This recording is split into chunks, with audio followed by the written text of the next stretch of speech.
سب continental کے معاشرے میں نماز مغرب کے بعد گھر میں جھاڑو دینے، ناخن کاٹنے، گھر کی چھت پر جانے کو نہ صرف معیوب سمجھا جاتا ہے بلکہ اسے دین اسلام کی روشنی میں منع بھی بتایا جاتا ہے۔ کیا واقعی اسلام میں ان اوقات میں کام کاج کرنا منع ہے؟ اگر ہاں تو پلیز اس کی حکمت بھی بتا دیں۔ پہلے تو کیٹیگوریکلی سن لیں کہ یہ ساری کی ساری ہندوانہ توہمات ہیں جو ہمارے معاشرے میں آ گئی ہیں۔ ایک چیز ضرور ہے، صحیح بخاری اور مسلم کی متفق علیہ حدیث ہے، نبی صلی اللہ علیہ وآلہ وسلم نے فرمایا کہ جب مغرب کا وقت ہو جائے تو اپنے بچوں کو باہر نہ نکالو۔ اس وقت شیاطین نکلتے ہیں اور وہ بچوں کو اچک لیتے ہیں۔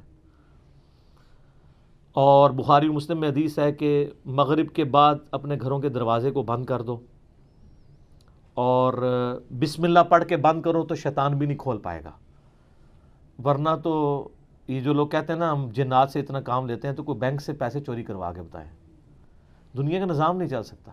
اللہ تعالیٰ نے یہ جو ہرڈل ہے وہ سب کے لیے رکھی ہوئی ہے۔ بخاری مسلم میں الفاظ ہیں، اپنے برتنوں کو ڈھانپ دو، خالی برتنوں کو الٹا کر دو اگر ڈھانپ نہیں سکتے، اور اگر بھرے ہوئے برتن ہیں اس کو ڈھانپنے کے لیے کوئی چیز نہ ملے تو بخاری مسلم کے الفاظ ہیں کوئی ایک تنکا ہی اس کے اوپر رکھ دو۔ اور مسلم شریف میں حدیث ہے کہ ایک رات سال میں ایسی آتی ہے جس میں اللہ تعالیٰ کی طرف سے کئی ایک مرض آتے ہیں اور وہ ایسے برتن میں داخل ہو جاتے ہیں جن برتنوں کو کھلا رکھا ہوا ہوتا ہے۔ تو نبی صلی اللہ علیہ وآلہ وسلم نے یہ ساری انسٹرکشنز فرمائی۔ پھر بخاری مسلم میں یہ بھی حدیث ہے کہ نبی علیہ السلام فرمایا رات کو چراغ بجھا کے سو۔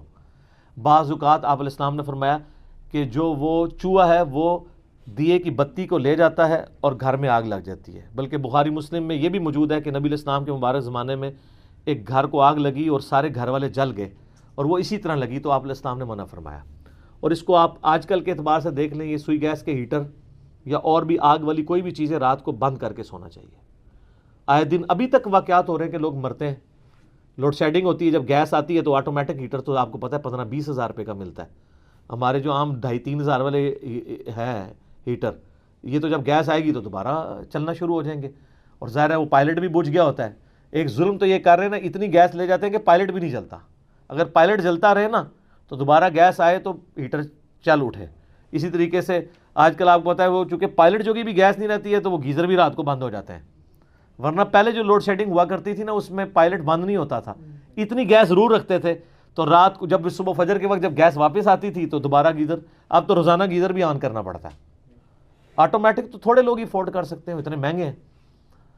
تو یہ چیزیں ضرور ہیں۔ باقی یہ توہمات ہیں کہ جی گھر کی منڈیر پہ کوا بیٹھ جائے تو مہمان آ رہا ہے،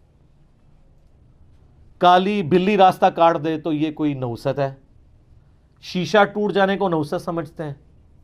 اچھا کہتے ہیں جوتی پہ جوتی چڑھی ہو تو سفر لکھا ہے، تو میں اکثر کہتا ہوں میری جوتی پہ جوتی چڑھا دیں آپ روزانہ کے لیے، میں تو جاتا ہی نہیں ہوں کہیں۔ اس طرح سفر نہیں ہوتا، آٹومیٹکلی بھی کئی بار میری جوتی پہ جوتی چڑھی ہوتی ہے، میں تو مہینوں نہیں نکلتا ہوں، ضرورت ہی نہیں پڑتی۔ تو یہ ہیں ساری چیزیں جو توہمات سے تعلق رکھتی ہیں، اور نبی علیہ السلام نے ان چیزوں کو کنڈیم فرمایا۔ قرآن حکیم میں واضح آیت ہے، سورہ بنی اسرائیل میں 36 نمبر آیت، جو 10 کمانڈمنٹس آئی ہیں نا، 9th کمانڈ ہے وَلَا تَقْفُ مَا لَيْسَ لَكَ بِهِ عِلْمٌ إِنَّ السَّمْعَ وَالْبَصَرَ وَالْفُؤَادَ كُلُّ أُولَٰئِكَ كَانَ عَنْهُ مسؤولا۔ اے انسان کسی چیز کی پیروی اس وقت تک مت کر جب تک کہ تیرے پاس اس کے بارے میں ڈیفینٹ علم نہ آ جائے۔ بے شک کان، آنکھیں اور عقل، دل یا دماغ کوئی بھی چیز، عقل، اس کے بارے میں تم سے پوچھا جائے گا۔ ان 3 چیزوں کو استعمال کر کے تم نے حق بات تک پہنچنے کی کوشش کیوں نہیں کی؟ اور یہ زلزلہ کیوں آتا ہے؟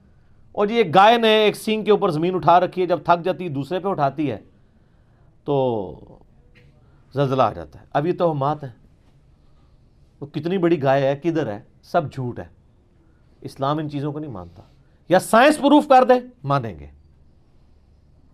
ایکوائرڈ نالج بھی ڈیفینٹ ہے، ریویلڈ نالج بھی ڈیفینٹ ہے، لیکن ایکوائرڈ نالج وہ جو یعنی سرٹیفائیڈ ہو تجربات سے۔ مثلا یہ چیز بالکل اسٹیبلش ہے کہ پیٹرول سے آگ بھڑکتی ہے، کبھی ایسا نہیں ہوا کہ آگ کے اوپر پیٹرول پھینکا جائے تو پانی کی طرح اس کو بجھا دے، تو یہ بالکل definite physical phenomena of nature ہے۔ یہ قرآن و سنت کی طرح حجت ہے، اتنا حجت ہے کہ آپ دیکھیں حضرت ابراہیم علیہ السلام نے نمرود کو جس دلیل پہ خاموش کروایا تھا وہ ہے ہی یہی تھی کہ میرا رب وہ ہے جو مشرق سے سورج نکالتا ہے، اگر تو رب ہے تو مغرب سے نکال کے بتا، تو ہکا بکا رہ گیا تھا کافر. اب یہ سائنٹیفک ایک فینومینا تھا جو حضرت ابراہیم علیہ السلام نے سامنے پیش کیا. اللہ تعالیٰ کے جو یہ فزیکل فینومینا ہے اتنے محکم ہیں کہ کبھی کبھار ہی ٹوٹتے ہیں. آگ ایک ہی دفعہ ٹھنڈی ہوئی ہے ابراہیم علیہ السلام کے لیے، روز روز تو نہیں ہوتی.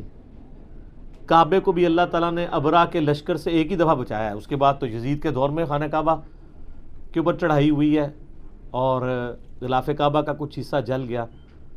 اس کے بعد پھر حجاج ابن یوسف کی چڑھائی کے دوران خانہ کعبہ کی دیواریں منہدم ہو گئیں، کچھ نہیں ہوا. واقعہ حرہ میں مدینہ شریف کی حرمت پر مال ہوئی.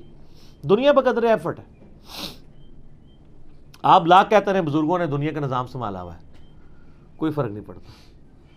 تو یہ چیزیں بقدر ایفرٹ چل رہی ہوتی ہیں. باقی یہ جتنے توہمات ہیں کہ شام کے وقت جناب وہ آپ جھاڑو نہیں دے سکتے، کیوں نہیں دے سکتے؟ کامن ہے. ناخن نہیں کاٹ سکتے. اور میں نے تو گھروں میں لڑائیاں ہوتی دیکھی ہیں اس بات کے اوپر. خاوند بیویوں کو ڈانٹ رہے ہیں، مائیں بچوں کو ڈانٹ رہی ہیں، رات کے وقت کوئی ناخن کاٹ لے اور ان سے یہ پوچھیں کہاں لکھا ہوا ہے، تو نہ ان کو پتا نہ ان کو بتانے والوں کو پتا.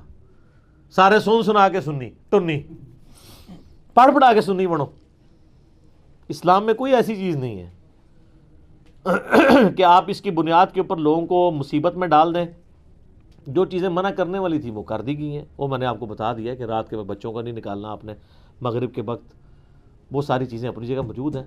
اچھا ہوتی کوئی یعنی 10 چیز موجود ہے، اس کے ساتھ صفر لگا کے اس کو 100 کر دیتے ہیں، کوئی اور صفر لگا کے 1000 کر دیتا ہے. اس طریقے سے بڑھاتے چلے جاتے ہیں، غلو کرتے جاتے ہیں. حقیقت میں وہ چیز بڑی تھوڑی ہوتی ہے. اس طریقے سے دین میں خود ایگزیجریشن کرنا، لڑائی جھگڑے کرنا. بھائی صفائی تو نصف ایمان ہے. صحیح مسلم میں 534 نمبر حدیث ہے، صفائی نصف ایمان ہے. وہ صفائی کے لیے کوئی ٹائمنگ نہیں بتائے گی، جس وقت مرضی آپ کریں صفائی. اچھا جن چیزوں میں ٹائمنگ بتائی تھی اس میں کوئی فالو نہیں کرتا.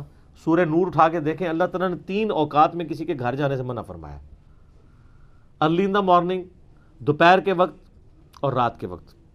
تو مجھے تو بڑا غصہ آتا ہے ایسے لوگوں پہ جو عشاء کے بعد جو ہے وہ مہمان بن کے تو منہ اٹھا کے آ جاتے ہیں. تو میں تو بالکل اسٹریٹ فارورڈ ہوں. میں دروازے پہ آ کہتا ہوں نہیں میرا ٹائم نہیں جی، انشاءاللہ پھر ملیں گے. اس کو لوگ بد اخلاقی سمجھتے ہیں، حالانکہ یہ عین اخلاق ہے. یہ میرا حق ہے. مس بیل نے بار بار دینا ایک بہت ہے. مجھے ضرورت ہوگی میں دوبارہ کال کر لوں گا، اگر نہیں کرنی 50 کے بعد بھی نہیں کروں گا. آپ کو کسی نے حق نہیں دیا کہ آپ میری زندگی میں انٹرفیئر کریں. بخاری مسلم میں حدیث ہے، نبی علیہ السلام فرمایا اگر کوئی کسی کے گھر میں جھانک رہے نا اور وہ آگے سے نیزہ مار کے اس کی آنکھ بھی نکال دینا، اس پہ کوئی قدغن نہیں ہے.